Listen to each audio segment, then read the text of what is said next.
Ini kemarin dibahas soal tapera. Oh. Si tapera tuh gue baru tahu dari si Pandu. Oh. Bismillah. Jadi setiap ASN gue udah jalan tuh. Hah? Bukannya cuma swasta? ASN udah jalan, enggak maksudnya ASN udah jalan. Swasta sekarang jadi freelance, termasuk freelance itu akan dipotong. Ini Perusahaan 0,5, terus pekerjaannya 2,5%. Terus udah.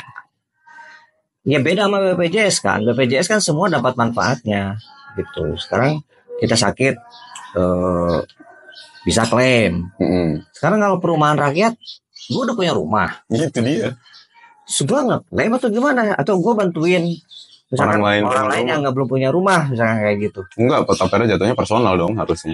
Maksudnya kenapa gue harus bantuin orang lain? Itu kan tanggung jawab negara gitu. Iya. Harusnya kan negara yang bertanggung jawab untuk apa istilahnya? Yang memenuhi hajat hidup itu. Betul gitu. Pasal berapa tuh undang-undang? Nah, itu ya, anehnya di situ. Ya makanya rame gue juga. Terus gue pikir ini kenapa nggak dibahas waktu pemilu ya?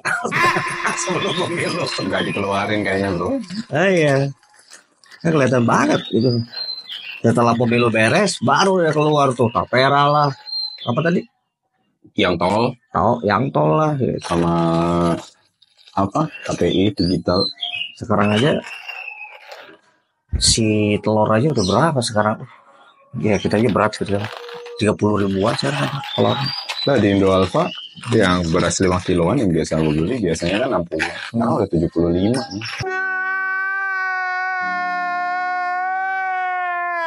Nah makanya dipotong lah gitu.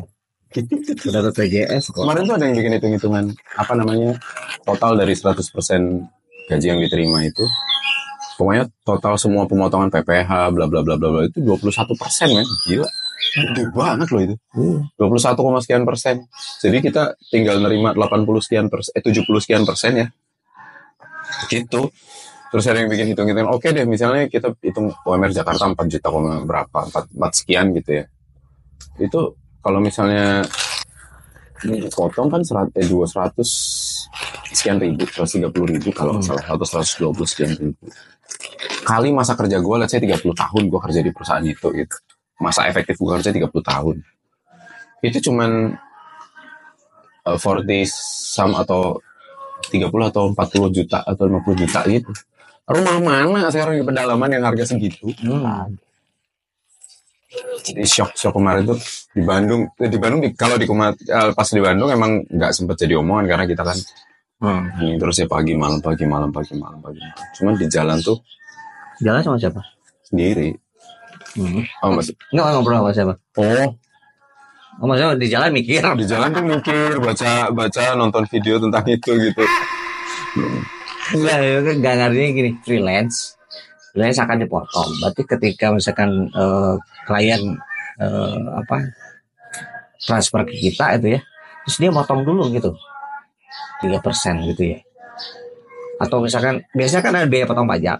Biasanya biasanya kan ada potong pajak kan. Itu oke lah gitu kan. Cuman potong pajak itu biasanya kan kita bukan ke perusahaan ya. Pokoknya kita terima net segitu gitu kan. Akhirnya di budgetnya kan ditambahin dengan biaya pajak. Nanti kita terima butuh. Nggak semua loh. Hah? Nggak semua ada yang dibebankan ke pekerja. Iya, maksudnya itu tergantung kesepakatan kita. Maksudnya untuk freelance ya. Iya. Kayak kita kan freelance plus freelance plus in-house. Kalau gua freelance plus in-house. Jadinya nanti berarti setelah 2,5% atau sampai 4% atau 5% gue. Kalau udah lebih dari 100 juta itu pemotongannya 5%, ada progresif untuk pajak ya. 5 sampai 20, 5 sampai 15 ya. juta. Berarti nanti bisa jadi 7,5% dipotong.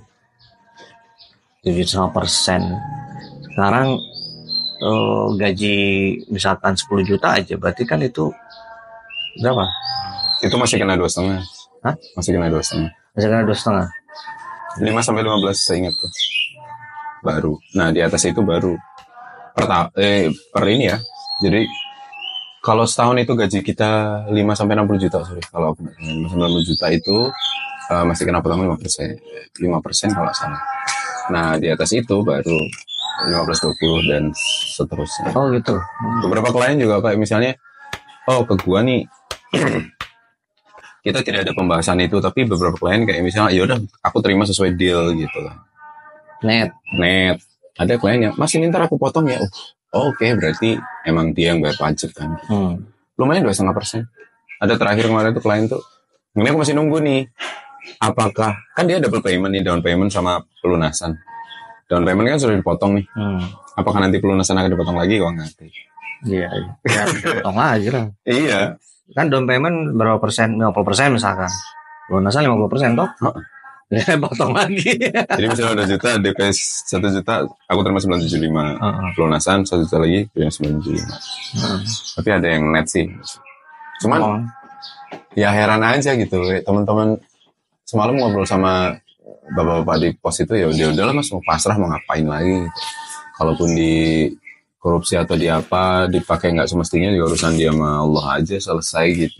Secara mereka mostly mikirnya gitu sekarang. Udah males mikir hal-hal yang ribet. Iya, udah fatalistis, udah permisif. Permisif, pragmatis gitu. Jadi ya udahlah, mau gimana lagi gitu kan. Karena jadi berasa useless mereka. Manajer tenang atau manajer ya gimana mas, saya juga di pos atas di pos atasnya lagi, atas di pos atasnya lagi. Ya berhubungan kinerja perusahaan lah, kayak misalnya oh ini nilai apa KPI dan segala macam, ada wah hubungannya macam-macam. Tapi yang freelance tuh menurutku nggak masuk akal sih kalau hitungannya dia, kan dia maksudnya bukan pekerja swasta ya, dia profesional ya. Harusnya sih definisi freelance sama pekerja swasta kan ada tuh, misalnya kita ngisi form apa gitu, apa kan pekerja ini, pekerja swasta, profesional, atau ibu rumah tangga, atau apa, kan ada gitu. Harusnya sih nggak masuk, karena kalau penghasilan tetap sih kehitung gitu loh. Oke, penghasilan tetap nih, misalnya gue, dari point of view kita deh, misalnya gue punya penghasilan tetap sebulan sekian, kan berarti kita bisa ngitung, oh per bulan tuh gue bakal terima sih. Kalau freelance, masih digituin juga. Ini problemnya itu mampus men, boncos. Lebih substantif di ini. Sebenarnya sistemnya gimana? Tabungan perumahan rakyat. Kan akarnya begitu. Berarti kan gua nabung nih untuk biar gua punya rumah. Kan akarnya begitu. Akarnya bukan gua bukan arisan. Gua gotong royong buat orang yang butuh rumah, gua nyumbang. Kan nggak gitu akarnya. Akarnya kan gue nabung untuk perumahan rakyat. Ini artinya gue nanti setelah beberapa tahun gue kerja, gue dapat rumah. Soalnya gitu kan. Jadi sebenarnya gue misalkan let's say 2,5% lah. 2,5%. Ya benar, 2,5% kan. 2,5% berarti misalkan gaji 3% men. 10 jutaan misalkan ya. 3%. 2,5. Oh iya 3%, sorry 3% ya. 2,5 PPH. Ya iya sorry 3%. 0,5% perusahaan, 2,5% kita ya. Iya. Misalkan ada yang gajinya 10 juta, berarti kan dia 300.000 per bulan. 300.000 hingga kali 12 itu udah berapa? 3,6 juta. Sorry 42. Enggak, 3,6 juta. 12, 24, 36. 3,6 juta berarti per tahun. Kali 10 tahun lah. 306. 36 juta. Rumah mana? Ada nggak rumah harga 36 juta gitu kan? Kan secara logikanya udah nggak masuk gitu. Ada rumah reot. rumah. Enggak, tapi bener sih akad sih. Akad kayak misalnya perjanjian lah, kan masing-masing itu akan menandatangani sesuatu yang gimana ya, akad itu kan kesepakatan ya, base-nya akad itu kan kesepakatan, bukan pemaksaan gitu. Ini tuh jatuhnya kan pemaksaan kan, gue mau nggak mau harus tanda tangan si akad ini. Kayak misalnya aku di salah satu bank syariah itu pun, mas saya nggak ngambil bagi hasilnya ya, karena buat saya ada goror di situ. Oh ya pak, nggak apa-apa, nanti kita akan alokasikan ke yang lain. Ya udah, berarti aku misalnya per bulan duitku segitu ya, aku punyanya duit segitu, nggak ada tambahan apa-apa, aman. Dan itu akad gitu loh, maksudnya sepakat gitu loh men. Ini kan mau nggak mau lu harus gitu, jadi kind of weird aja. Sekarang beban perusahaan juga lumayan besar, walaupun dia cuma Nambah, kan? 0,5% ya per Kali berapa orang. ribu karyawan. Kali 100 orang lah karyawan. 0,5% katakanlah karyawannya rata-rata 10 jutaan misalkan ya. Berarti dia ngeluarin berapa? 50.000 ya. 50.000 sebulan Per orang. Kali 100 aja udah 5 juta. 5 juta. Kali 12 Kali 75. 12 7 juta setengah. 75 juta. 60 juta. Yang bener lu. Oh ya 12,5. 60 juta. 60 juta setahun untuk perusahaan. Ngeluarin buat tapera doang. Jadi sebenarnya yang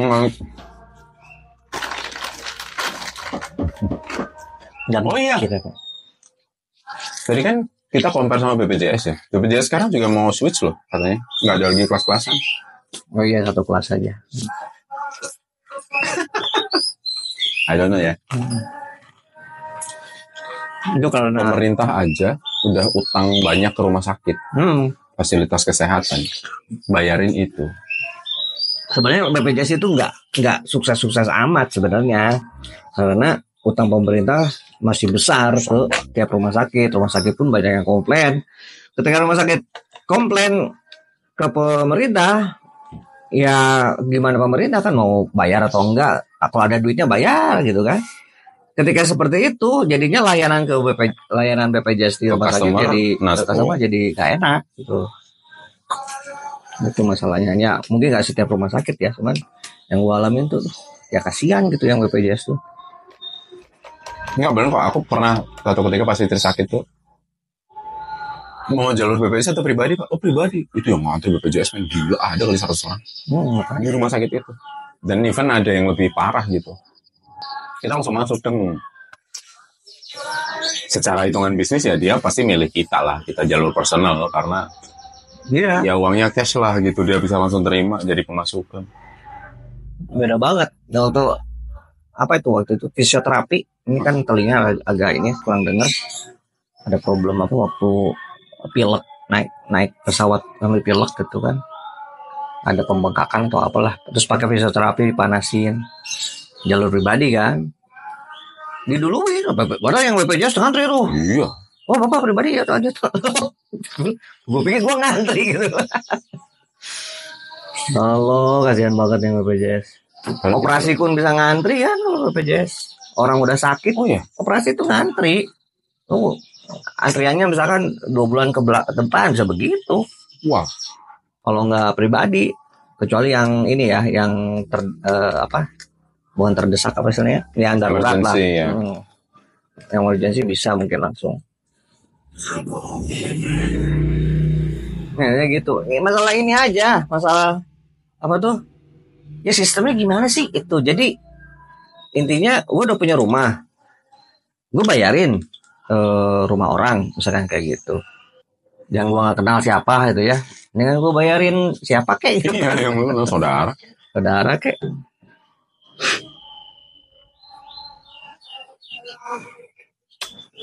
Akad sih, bener sih yang lo bilang. Akadnya harus jelas. Terus kayak momennya itu loh, momennya momennya itu bener-bener yang simultan gitu loh. Itu terus tapera, terus tol berubah, terus KPI masalah digital, BPJS masalah itu at the same time. Belum yang UPT. UPT akhirnya di cancel kan. Nah itu karena memang momennya udah, tahun politiknya udah lewat, jadinya segala beban-beban itu dibuka sekarang. Coba sekarang kayak gini, dibukanya sebelum pemilu, pasti hancur terus sih. 02. Ya gitulah. Mudah-mudahan nggak kejadian lah tapera. Buat apa sih tapera? Dengan yang banyak aneh lah. Sebaiknya itu negara itu bertanggung jawab. Misal nih ya, kadang-kadang gue suka mikir gini, pajak itu pajak itu kalau nggak dibayarin utang nggak sih? Itu gue suka mikir gitu. Kita kita utangnya sama siapa masalahnya gitu kan? Masa sama seluruh rakyat Indonesia gue ngutang gitu kan? Kalau pajak nggak dibayarin, sementara banyak klien-klien kita yang nggak ngasih bukti potong pajak loh. Exactly. Exactly. Nah itu urusan siapa nih gitu kan? Kita mau laporan gimana bukti potong pajak yang nggak ada gitu kan, seperti itu. Nah terus gue mikir, oke lah misalkan gue ngutang sama negara gitu kan, negara pun ngutang sama kita soal apa? SDA banyak dijualin ke swasta itu kan, sementara itu hak kita sebenarnya kan. Segala sesuatu yang mengalir kayak air itu sebenarnya itu hak seluruh kita rakyat. dulu. Pokoknya ya negara pun punya utang sama kita gitu kan, harusnya segala bentuk hasil SDA yang ada di tanah air ini gitu, Bumi, darat, dan air dimanfaatkan untuk sebesar-besarnya untuk kemakmuran rakyat, bisa jadi kesehatan, perumahan gitu kan, harusnya di situ gitu loh. Mindsetnya tuh di situ. Ini mindset yang enggak gitu loh. Kayak program hilirisasi memang bagus programnya, cuman yang punya duit yang dapat duitnya siapa? Kita cuma kedapatan berapa? ya we can guess lah. Cuman emang kadang gampang-gampang susahnya gini loh, dari ini yang terkecil lah ya, skup yang terkecil gitu. Aku pun berapa kali ngalamin, ketemu ya kelurahan lah, di level di level RT lah, RT RW kelurahan itu aja belum sampai kecamatan, itu sudah yang sesuatu yang sudah dari dulu itu dianggap sebagai suatu kewajaran. Misalnya Pak bikin ini, gitu. Oh ya, terus kita mari Pak, mari Assalamualaikum, ngeliatin gak enak. Terus kelasnya Mas buat administrasi, administrasi gitu. Jadi kadang udah, makanya dulu ada pejabat yang bilang, siapa gue lupa ya. Pejabat Indonesia itu pejabat paling berani seluruh dunia. Di Jepang mereka salah nih mundur, Korea mereka mundur, kita bebas. Padahal disumpah pakai Quran, disumpah pakai nggak takut Tuhan. Iya, kayak udah nggak ada budaya malu. Pas saya Dedo atau apa gitu. Nah kita jadi serba salah gitu. Pajak oke. Misalnya let's say kita nggak bayar pajak, konsekuensinya buat kita apa? Kita masih bisa jalan, kita masih motor misalnya ganti plat, beli di pinggir jalan juga aman-aman aja gitu. Razia tinggal bayar kalau misalnya ketilang, atau tinggal damai, simple kok. Itunya loh kayak gitu loh. Ya sebenarnya pajak yang gue maksud itu, kalau pajak penghasilan ya dari mana, dari klien atau dari kantor gitu ya, itu kan udah dipotong kan. Maksudnya itu udah otomatis. Kita bayar pajak, kita tertib bayar pajak gitu. Cuman kan pajak-pajak yang lain nih, yang mungkin kita masih ada istilahnya, katakanlah itu kewajiban yang belum kita tunaikan gitu loh. Nah itu jadinya apa? Utang atau bukan? Nah itu pertanyaan gue sebenarnya itu. Mudah-mudahan nanti ada ustadz yang di komen di bawah, ada yang jawab utang atau bukan. Utangnya sama siapa gitu kan? utang sama seluruh rakyat Indonesia kalau begitu ya. Utang sama negara kan bukan orang, itu kan institusi gitu. Aja. Yang sudah punya plan berkait dengan budgeting segala macam kan, mereka udah punya plan. Nah itu. Nah sementara istilahnya gini, ada kewajiban pajak, ada kewajiban negara untuk memakmurkan rakyat. Nah itu jadinya itu apa ya? Ya gue ngutang deh kalau gitu, nggak apa-apa. Ada beberapa pajak yang gue nggak bayar misalkan, antara itu lupa atau kelewat gitu ya. Tapi lu ngutang juga sama gue, gitu. Lu bisa gitu kan? Itu hak gue tuh, lu ambil gitu, lu malah jual ke luar gitu, ke swasta gitu kan. Nggak masuk Mas Bro, diangkat pejabat pelayan rakyat aja yang ada juga, kita harus hormat. Kedaulatan tertinggi di tangan rakyat. Kebebasan berpendapat juga dilindungi sebenarnya sama undang-undang. Nah, tapi ya kita mau ketemu pejabat aja harus rapi, harus segala macam. Gimana sih gitu kita ketemu pesuruh gitu? Ketika kita mau orang yang melayani kita tuh gimana sih harusnya? Pak, gue lapor Pak. Harus pakai celana kain, harus pakai kemeja dimasukin, harus rapi. Ya gitu, lu melayani, tugas melayani mana? Ya sekarang itu pejabat. Jadi nggak bisa ketika lu pejabat lo. Ketika lu mau pandang dari sisi mana, misalnya dari sisi syar'i itu udah pasti salah. Dari sisi kenegaraan, ya aku sih buta ya, maksudnya dari sisi ilmu kenegarawan dan segala macam perpolitikan gitu. Cuman common sense aja lah gitu loh. Kita yang goblok-goblok ini kan mikirnya, hah, masa sih gitu? Ini gue KPR lah, katakan KPR lah, rumah. Tapera tuh rumah gitu loh. Jadi kan kita bebannya jadi, gue fight kerja itu buat bayar KPR habis-habisan. Ada beban kerja KPR gue, ada kebutuhan harian gue, ada hobi dan segala macam. Kalau misalnya dia punya, itu loh kebutuhan rumah sama KPR aja lah. Ya survivalnya kan buat itu. Sekarang ditambah lagi jeda, gue harus bayar begitu, sehingga effort gue jadi double, berkurang gitu loh buat support dua ini. Iya. Gimana sih lo nggak masuk akalnya itu yang kocak tuh. Kalau memang terpaksa harus diiyakan, misalnya, gue sepakat. Ya kalau kita terpaksa harus sepakat silakan. Tapi yang berpenghasilan tetap dong. Yang berpenghasilan tidak tetap ya jangan. Ya, yang berpenghasilan tetap juga bebannya begini bro. Sekarang ya kalau gue sih ya gaji gue nggak naik sebenarnya. Ya jarang lah kalau gaji gue naik. Tiap tahun tuh nggak ada program gaji naik gitu. Nggak semua swasta memberlakukan itu kan. Terus biaya hidup makin tinggi. Iya. Makanya jadi misalkan kita bisa sebulan habis berapa itu ya, apalagi dengan beban tanggungan anak gitu ya. Ya keluarga Jabodetabek minimal let's say 8-10 juta lah sebulan. Segitu. Hitungan gue sih 7 kemarin tuh. Untuk biaya sehari-hari itu 7 sampai ternyata kemarin tuh lewat. Bulan kemarin itu enggak 7 tuh lewat. Bisa lewat ya gitu, apa yang naik gitu kan. Ternyata memang bahan pokok naik semua itu. Jadi 7 untuk berlima satu rumah itu sekarang udah kurang. Nah, pertama itu. Sekarang signifikannya misalkan jadinya 8 lah katakan ya. Jadinya 8 juta, berarti kan naik 1 juta kan. Nah, kayak gitu kan bukan kayak oke, kita tetapkan tapera 3% nambah ya gitu kan ya. Kelihatannya sedikit. 3% mungkin ya 300.000 lah misalkan kayak kalau misalkan gajinya 10 gitu. 300.000 gitu loh. Cuman problemnya tuh ini biaya hidup gue juga udah naik nih. Lebih dari 300.000. Lebih dari 300.000 gitu loh. Gue udah naik ya bulan kemarin.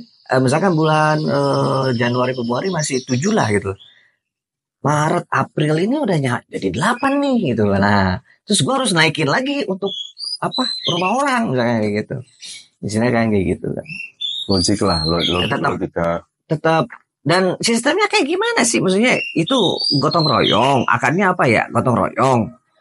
Berarti istilahnya harus mengikhlaskan hibah berarti kan. Kalau gitu kan. Gue gak bisa. Kalau hibah itu gak bisa ngeklaim. Beda sama BPJS kan. Gue gak bisa ngeklaim. Gue sakit, gue ngeklaim gitu kan. Tolong bayarin gitu kan. Kalau tapera kan gak bisa ngeklaim. Misalkan gue udah 10 tahun nih bayarin terus misalkan ya.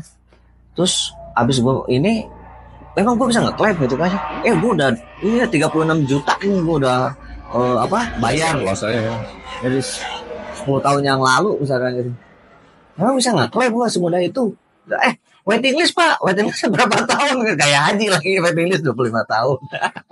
Haji lagi itu. Aduh, ampun. Di sidang kemarin Kementerian Agama sama DPR ini disemprot 10.000 gitu. Hah? Iya 10.000 orang dialihkan ke NH Plus ya. Nah, kembali ke gobloknya kita aja ya, logika gobloknya kita. Ketika kemampuan kebutuhan naik, daya beli kita justru dipangkas, itu kan jadi nggak logik. Satu hal yang dari dulu selalu jadi masalah menurutku itu sosialisasi bro. Di semua level. Sosialisasi program paling gampang itu deh. Kayak misalnya yang aku kemarin pindah daerah kan. Itu bener-bener di daerah ini ini keren ini kan. Input jebret udah selesai. Lu tinggal ke Dukcapil Pak. Oke. Ke Dukcapil ternyata masih ada syarat harus ke RT, harus ke RW segala macam. What? Di sini gue enggak loh. Ketika dokumen udah masuk, kenapa prosedurnya ini dipersingkat biar waktunya tuh waktu pengerjaannya juga lebih cepat gitu loh. Kan itu ngaruh ke kinerja dukcapilnya juga. Masing-masing orang warga yang ke situ juga cepat selesai, urusan selesai, mereka bisa ngelakuin yang lain gitu kan. Terus di dukcapilnya juga lancar. Ini enggak, anjir gue harus ngurus lagi ke, ya itu kebijakan daerah ya, memang harus tetap. Gue harus ngurus ke RT dulu, ngurus ke RW lagi. Habis itu harus ke kelurahan. Baru bisa ke dukcapil, kan kocak gitu. Ini udah dipotong 3, ini 3 masih bertahan. Apakah mereka nggak disosialisasi bahwa ini berubah atau memang masih mempertahankan ini aja biar kerja atau gimana kan? Tahu-tahu, gua harus ngurus ini. Oh iya Pak, Vera sosialisasi tahu-tahu, BBM tahu-tahu, naik ya? Kapan? Sebenarnya kita ingat masa-masa dulu tuh yang tanggal segini akan naik. Ini. Sekarang tuh nggak ada berita apa-apa nih. Masalah etika sebenarnya si Bajigur tuh. Lu kan jadi memupuk kebencian rakyat itu benci sama lu. Enggak logik aja ya gitu. Kok gua enggak dikasih tahu begini sih? Kok maksud lu apa sih? Itu sparkle kecil kayak gitu loh men, bahaya menurut gua. Di akhir-akhir ini aku mikirnya gini, selepas rezim ini lepas ya, walaupun berlanjut ya. Dia kan nggak punya kekuasaan nih selain itu. Really? Nah, pertanyaannya itu, dia masih punya kekuasaan apa enggak gitu untuk istilahnya, yang pertama masalahnya banyak ya. Yang bisa dipermasalahkan banyak. Pertama ijazah palsu bisa dipermasalahkan. Walaupun ini kemungkinan kecil karena ini melibatkan institusi lain sebenarnya gitu. Karena kalau cuman dia doang yang dituntut itu kayak karena akan berimbas kepada institusi lain. Kedua misalkan soal kebohongan dia soal dulu janji misalnya itu kan bisa udah masuk ke pidana kan undang-undang ITE kan sudah masuk sebenarnya. Kalau ini diusut sebenarnya masih masuk aja gitu. Nah, terus istilahnya masih seberapa mampu dia bertahan ketika sudah lepas rezim ini gitu loh. Walaupun ada anak dia di mana di kepresidenan ya bisa, tapi yang berkuasa kan tetap si Prabowo gitu kan ya. Nah kalau misalkan Prabowo punya ketegasan ya dalam hal ini dan dia udah nggak ada sandera lagi, kalau dia nggak ada sandera lagi nih, nggak ada sanderaan lagi, gue pikir sih harusnya dia bisa diadili gitu loh. Udah ugal-ugalan sih secara ya, kemarin pemilu aja curangnya itu ugal-ugalan gitu loh. Nauzubillah lah. Baik yang mati itu. Cuman gini sih kalau aku masih berpikir ini raksasa sih.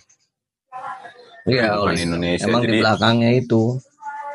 Nah, di luar ini universe kita. Pertanyaan itu apa sih motivasinya ada tapera ini? Seberapa urgensinya sih maksudnya masuk ke dalam program yang sudah mau lepas pemerintahannya ini? Motivasinya apa sih sebenarnya? Yang kepikiran ya again kita nggak tahu arahnya kemana. Haji naik, apa naik, apa sih motivasinya? Ngumpulin duit rakyat. Sekarang gini, itu udah jelas loh motivasinya. Apa sih motivasinya ngumpulin duit rakyat? Ya ngumpulin duit rakyat, gitu. Bayar utang. Bayar utang sama apa? Sama IKN, apa lagi? Yang gue kaget itu dugaan ya. Iya dugaan, tapi maksudnya kok lu kepikiran sih UKT lu naikin buat mahasiswa yang PPN 14% PPN tuh. Ya, buat mahasiswa yang nggak punya cukup uang bisa pinjol, itu kan kita aja dengar kata itu aja, ini malah disarankan gitu. Oke, kita di bawah pengawasan OJK. Ada banyak kasus-kasus aplikasi yang under OJK, tapi lebih parah justru. Ngejar-ngejar segala macam. Itu siapa yang menyarankan itu? Siapa yang menyarankan? Beberapa kampus, ada satu kampus terkenal di Bandung. Ini pinjol aja gitu. Itu bajigur banget. Itu viral di sosial media ya. Bisa melakukan pinjaman, jadi pinjaman ke kampus. Jadi malah justru dulu ada yang ngusulin, ya udah kalau gitu bikin aja student loan.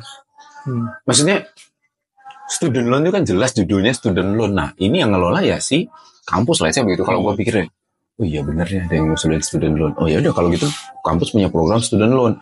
Udah mahasiswa lo nggak perlu bingung gitu loh.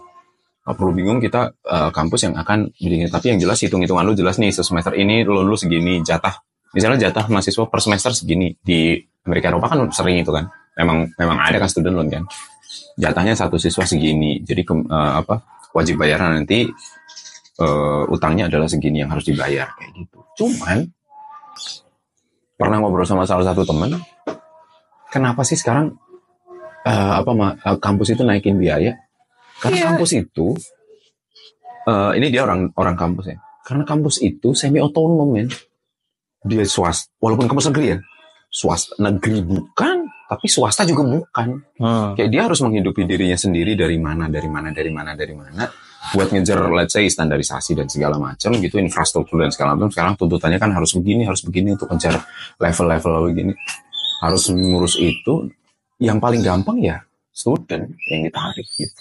Iya, sebenarnya problemnya ini nggak cukup yang dari atas ke sini tuh nggak cukup nih. Itu masalahnya, problemnya itu negara berusaha melepaskan diri dari tanggung jawab pendidikan. Kesannya begitu kan. Tanggung jawab. Bukan kesan sih, fakta sih. Hah? Bukan kesan tapi fakta. Iya, maksudnya enggak, ini kayak BPJS pun sebenarnya itu bentuk pelepasan negara untuk bertanggung jawab soal kesehatan gitu. Jadinya itu dibebankan kepada tetap dibebankan kepada rakyat gitu ya. Tetap dibebankan kepada rakyat, pada dasarnya seperti itu. Harusnya fasilitas kesehatan, pendidikan yang primer kayak gini tuh ini gratis semuanya gitu loh. Dengan kekayaan yang kita punya ya, harusnya ini gratis. Jadi kayak sekarang UKT naik gitu kan. Nah itu kenapa UKT naik gitu kan? Nggak ada biayanya untuk kampus kan ya istilahnya semi otonom kayak gitu ya. Lah kenapa kampus semi otonom gitu kan ya? Kalau kampus negeri harusnya ditanggung oleh negara dong gitu kan ya. Nah, negara kenapa nggak bisa biayain? Nggak ada duitnya. Lah duitnya kemana? Ya habis sama itu tuh. Misalkan gitu. Kan gitu pertanyaan apa jawaban awam gitu ya. Kita kan mode awam nih. Jawaban awamnya kan gitu, kita dugaannya ke sana gitu. Nah itu jadinya ya gue gak kebayang nanti anak gue misalkan tahun depan SMA. Habis itu 3 tahun kemudian kan harus, itu pun masih bingung dia sama mamanya gitu. 3 tahun kemudian, 4 tahun kemudian terus kuliah. Gue kebayang tuh biayanya berapa. Dulu gue masih ingat, dulu tuh gue kuliah di Unpad itu ternyata paling murah dulu ya. Di Bandung? Di Sumedang. Paling murah sejabar atau? Paling murah se-Indonesia ternyata waktu itu. Oh ya? Gue masuk itu 2,7 juta.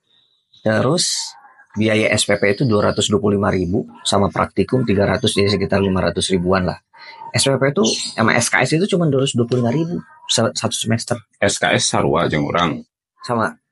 Tapi lu lebih murah di uang masuk sama itu. Cuma 2,7 SPP. 2,7 juta itu gue masih ingat waktu itu. Itu 299 ya.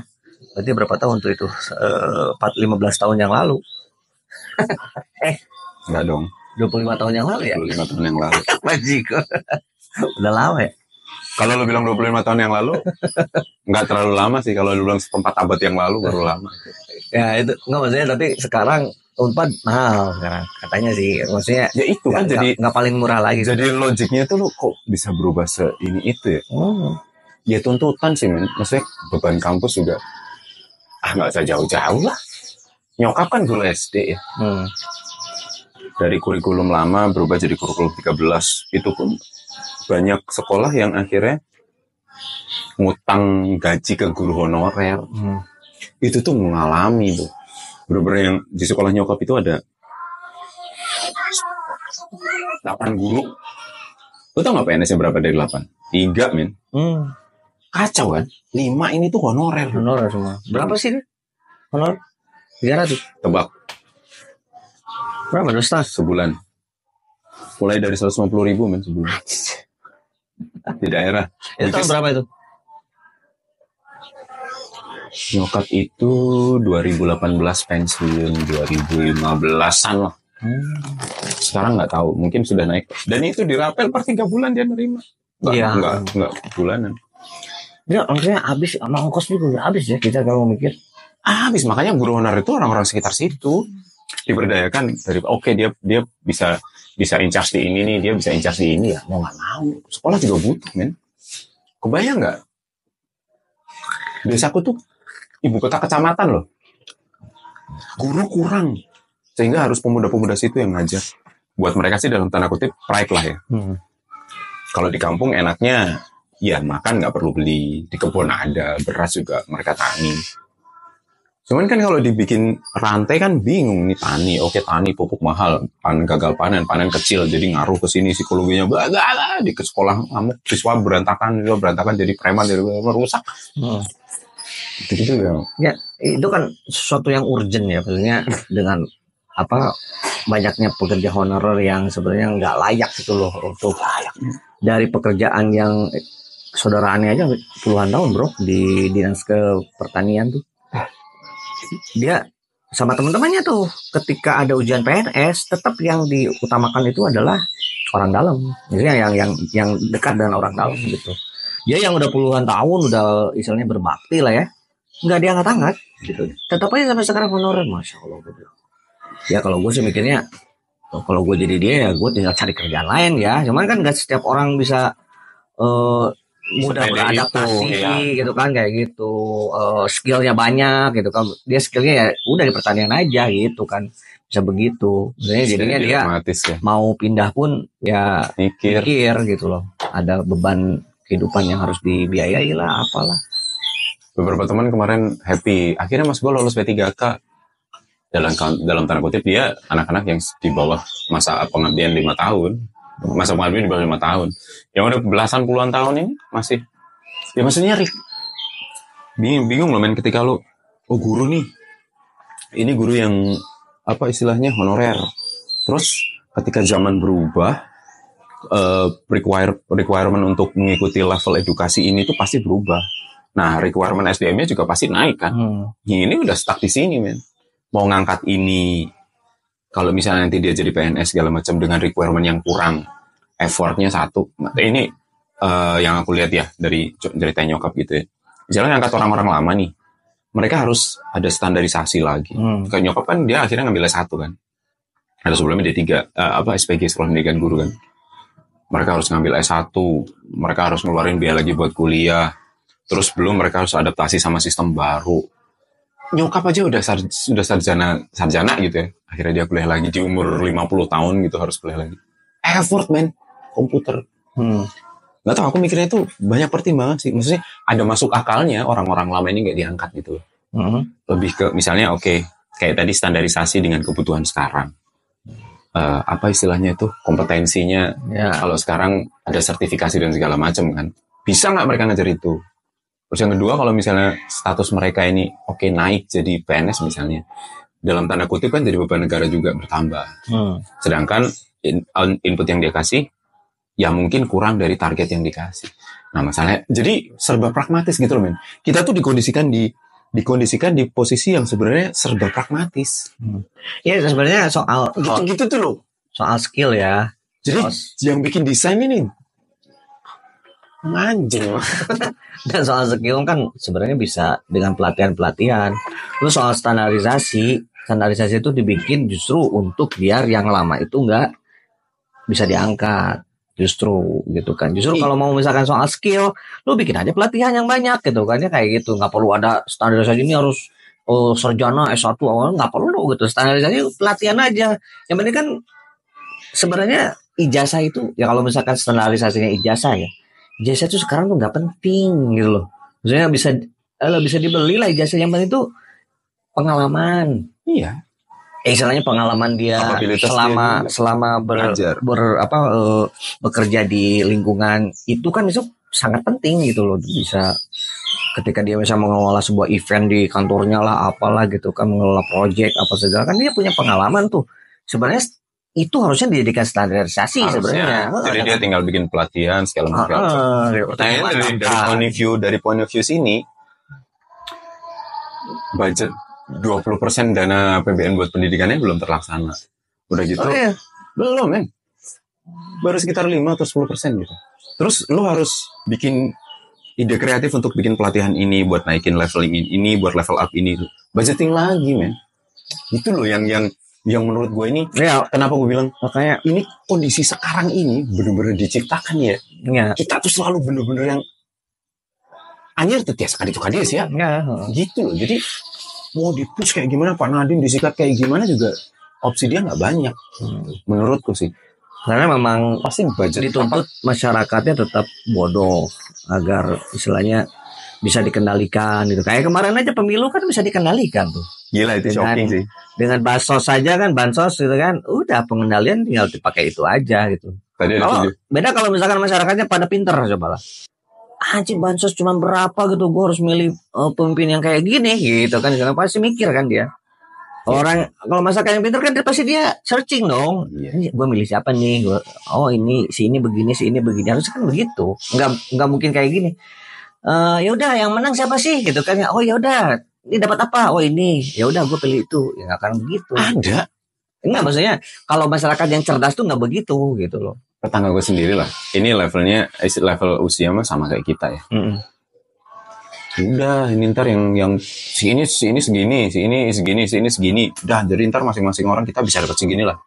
Itu terjadi. Jadi ketika idealitas nih tabrakan sama realitas, lu jadinya pragmatis men.